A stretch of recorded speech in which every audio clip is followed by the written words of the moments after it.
2023-24 ఆర్థిక సంవత్సరానికి సంబంధించి రాష్ట్రాల ఆర్థిక ఆరోగ్య సూచికల మీద నీతి ఆయోగ్ తాజాగా ఒక నివేదిక విడుదల చేసింది.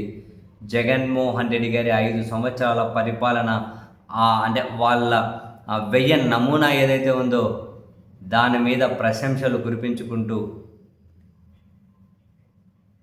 నీతి ఆయోగ్ తన నివేదికలో కొన్ని కీలక అంశాలను హైలైట్ చేసింది. 2019 నుంచి 24 వరకు ఆంధ్రప్రదేశ్లో పాలన అంటే జగన్మోహన్ రెడ్డి గారి పరిపాలన అభివృద్ధి సంక్షేమ రంగాలకు ప్రాధాన్యత కొనసాగించిందని కితాబునిచ్చిన నీతి ఆయోగ్ రాష్ట్ర వ్యయం నమూనా సంక్షేమ మౌలిక సదుపాయాలపై బలమైన ప్రాధాన్యతకు నిదర్శనంగా నిలుస్తుంది అని ప్రశంసించింది.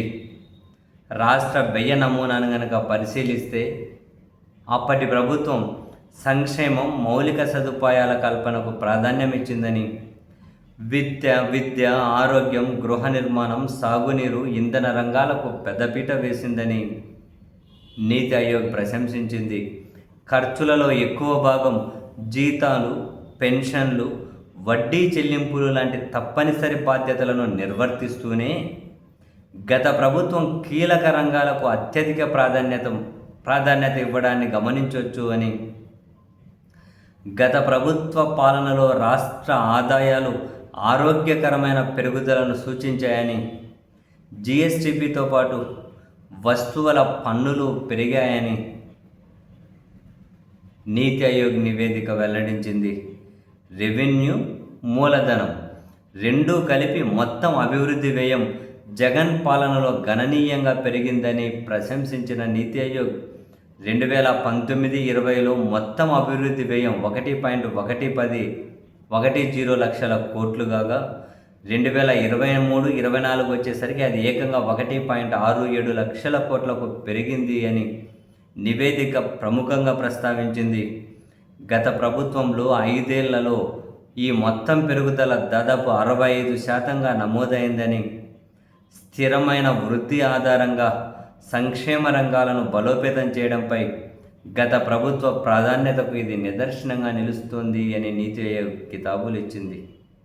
గత ప్రభుత్వంలో మూలధన వ్యయం జిఎస్డిపిలో 4 నుంచి 9% పరిధిలో ఉండడం, ఆస్తుల సృష్టి, మౌలిక సదుపాయాల అభివృద్ధి వైపు స్థిరమైన పురోగతిని సూచిస్తుంది అని ఆ నివేదిక స్పష్టం చేసింది. 2023-24లో మొత్తం వ్యయంలో సామాజిక సేవల వ్యయం 52.4%తో అతి పెద్ద వాటా కలిగి దేశంలోని మిగిలిన రాష్ట్రాలలో కూడా చాలా ముందు వరుసలో, అంటే మిగిలిన రాష్ట్రాలతో పోలిస్తే చాలా ముందు వరుసలో నిలిచిందని, ఇది విద్య, ఆరోగ్యం, గృహ నిర్మాణ రంగాలకు వైసీపీ ప్రభుత్వం ఇచ్చిన ప్రాధాన్యతను ప్రతిబింబిస్తుంది అని నివేదిక పేర్కొంది. ఇక ఆర్థిక సేవలు 44.6% వాటాను కలిగి ఉండగా ప్రధానంగా రవాణా, నీటిపారుదల, ఇంధన రంగాల పెట్టుబడుల ద్వారా పురోగమించాయని ఆ నివేదిక పేర్కొంది.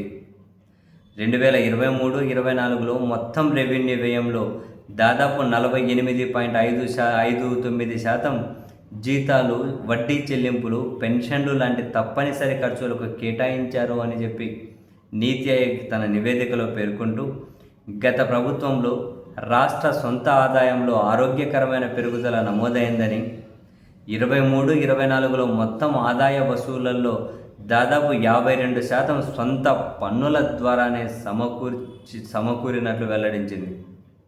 ఇందులో వస్తు సేవల పన్నులు అత్యధికంగా 35.5% వాటా కలిగి ఉండగా తర్వాత జిఎస్టి 34.1% వాటాగా పేర్కొంది.